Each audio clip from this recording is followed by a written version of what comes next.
Bonjour, bienvenue dans Outre-mer l'info. À la une de votre journal des Outre-mer, la justice donne son feu vert à une importante destruction de bidonvilles à Mayotte. L'opération Wambushu peut donc reprendre. Après le tribunal administratif lundi, la chambre d'appel de Mayotte donne raison à l'État. Et du côté des expulsions, les liaisons maritimes vers les Comores ont repris aujourd'hui après 3 semaines de suspension. Et si le gouvernement comorien a annoncé qu'il n'accueillerait que les volontaires au retour, vous le verrez, la réalité est tout autre. Bruno Gabetta. 10 heures. Le bus transportant les expulsés arrive sous escorte à Dzaoudzi. Ils sont une quinzaine à bord, tous volontaires pour le départ vers Anjouan. Les femmes du collectif des citoyens de Mayotte qui soutiennent l'opération Wambushu s'invitent alors à l'embarcadère accompagnées du sous-préfet à l'immigration clandestine.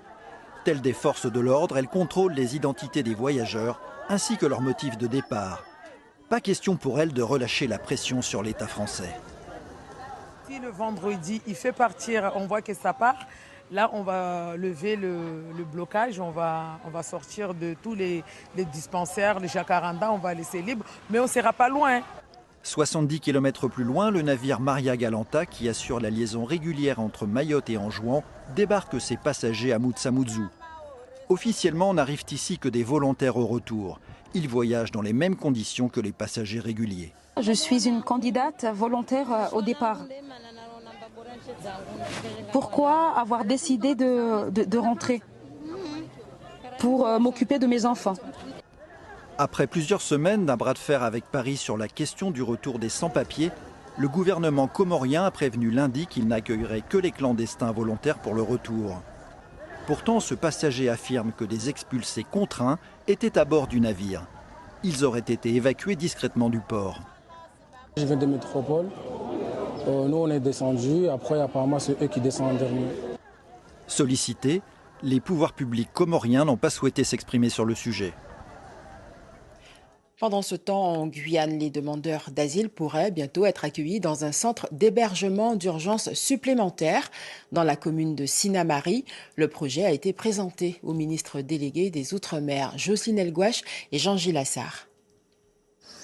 La petite commune de Sinamari et ses 3000 habitants représentent aujourd'hui la ville de Guyane qui accueille le plus grand nombre de réfugiés demandeurs d'asile. Depuis un an, les bungalows de l'hôtel du Fleuve abritent 291 personnes, 80 familles. L'équipe de l'association Humanity First est en charge de l'accompagnement des réfugiés de Sinamari. Une grande majorité de familles syriennes. Ensuite viennent les Afghans. Et ensuite, on a beaucoup de Cubains, Marocains, on a une famille palestinienne qui vient d'arriver et des Iraniens. Et on a une famille d'Haïtiens aussi, c'est tout nouveau. On va directement donc, les mettre en contact avec le CH Kourou et la PAS pour tout ce qui est soins médicaux. Ensuite, on va ouvrir les comptes bancaires, on va les accompagner pour leur démarche et ensuite on va les accompagner pour qu'ils fassent leur histoire à la préfecture et pour qu'ils aient leur statut. La ville de Sinamari veut aller encore plus loin en proposant un nouveau centre d'hébergement d'urgence des demandeurs d'asile.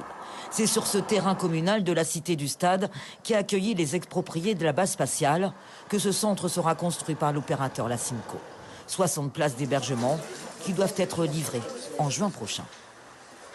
Aujourd'hui, le projet, c'est de mettre des constructions qui seront réutilisables, faites avec l'accord du maire bien sûr, par une société HLM appuyée par la Caisse des dépôts, gérée par Humanity First, dans lequel il y a 60 places plus les enfants. On va arriver à gérer 80 personnes qui vont arriver ici, dans une commune où ils sont pris en charge pour aller à l'école, où ils sont pris en charge pour aller faire leurs papiers avec des voitures et des autocars. Il faut vraiment que chaque commune puisse prendre sa part et se développer. C'est une forme aussi de développement. Ça a créé 7 emplois locaux, donc ça peut être intéressant. Là, on va former des travailleurs sociaux de la commune. Donc je pense que tout le monde est gagnant-gagnant. Avec ce nouveau centre d'hébergement d'urgence des demandeurs d'asile, Sinamari accueillera prochainement près de 400 réfugiés qui, en moyenne, restent sur la commune entre 6 et 8 mois. Leurs impacts sont faibles, mais réels. Selon l'INSERM, les essais nucléaires français en Polynésie seraient bien responsables de moins de 3% des cancers de la thyroïde. C'est la première étude qui utilise les rapports confidentiels de l'armée, déclassifiés en 2013. Nora Nounet et nos équipes de Polynésie, la première. L'impact des essais nucléaires sur la santé des Polynésiens de plus en plus documenté. comme dans cette étude de l'INSERM publiée dans cette revue scientifique JAMA Network Open. Elle révèle qu'entre 10 à 100 cancers de la thyroïde seraient attribuables aux essais nucléaires réalisés par la France durant une trentaine d'années, soit 2,3% des cas de cancer de la thyroïde en Polynésie. Un taux faible, mais bel et bien existant. Des résultats quantifiables grâce à la déclassification en 2013 des rapports de l'armée française. Nous avons, grâce à ces données, reconstitué chaque nuage, grâce au fait aussi qu'il y avait des données météo sur 13 stations en Polynésie française. Et ce qu'il y a de nouveau, c'est que c'est entre 2 et 3 fois plus élevé que les doses qu'on avait estimées avec les anciens documents. Pour l'association 193, collectif polynésien de défense des victimes, ces résultats sont une avancée. Ça fait plusieurs années que nous réclamons aussi l'élargissement de cette liste des maladies dites radio-induites et que les maladies cardiovasculaires ainsi que la cataracte soient comptées comme des maladies probablement avec une conséquence due aux essais nucléaires. Et donc, ce rapport, en fin de compte, ouvre d'autres fenêtres qu'on ne s'y attendait pas. Une nouvelle étude est en projet. Elle devrait s'intéresser aux effets transgénérationnels des radiations. Elle ciblerait à la fois la population générale polynésienne, mais aussi les travailleurs de Mururoa ayant participé aux essais nucléaires. Les casseroles étaient de sortie hier devant la mairie de Nouméa. L'association Ensemble pour la planète a fait du bruit pour protester contre les campagnes d'abattage de requins menées pour lutter contre les agressions de squales. Selon les militants écologistes, cette politique ne repose sur aucun fondement scientifique.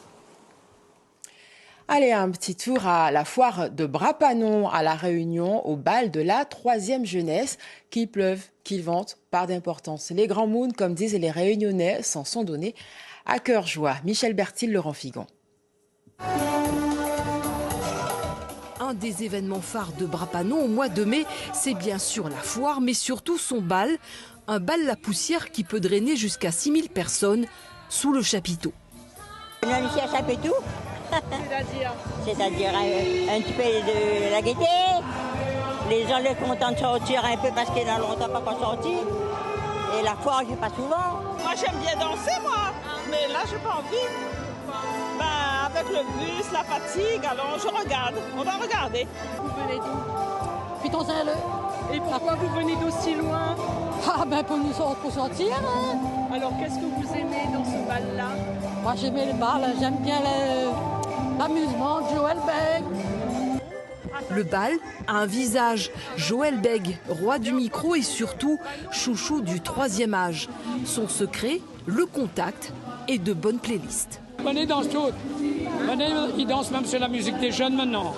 Bien sûr, c'est le tango, la valse, le sega.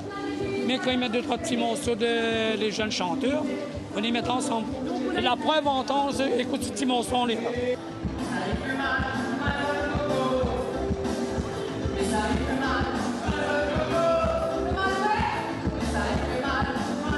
Et ils ont dansé toute la journée, puis ont repris les bus pour la maison.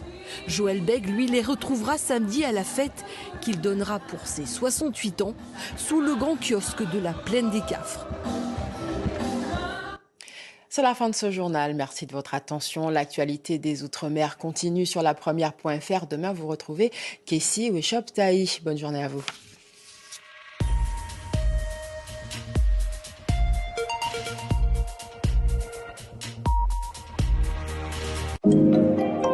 L'information continue sur notre site guyane.lapremière.fr. Scannez ou flashez le QR code pour suivre toute l'actualité de la Guyane.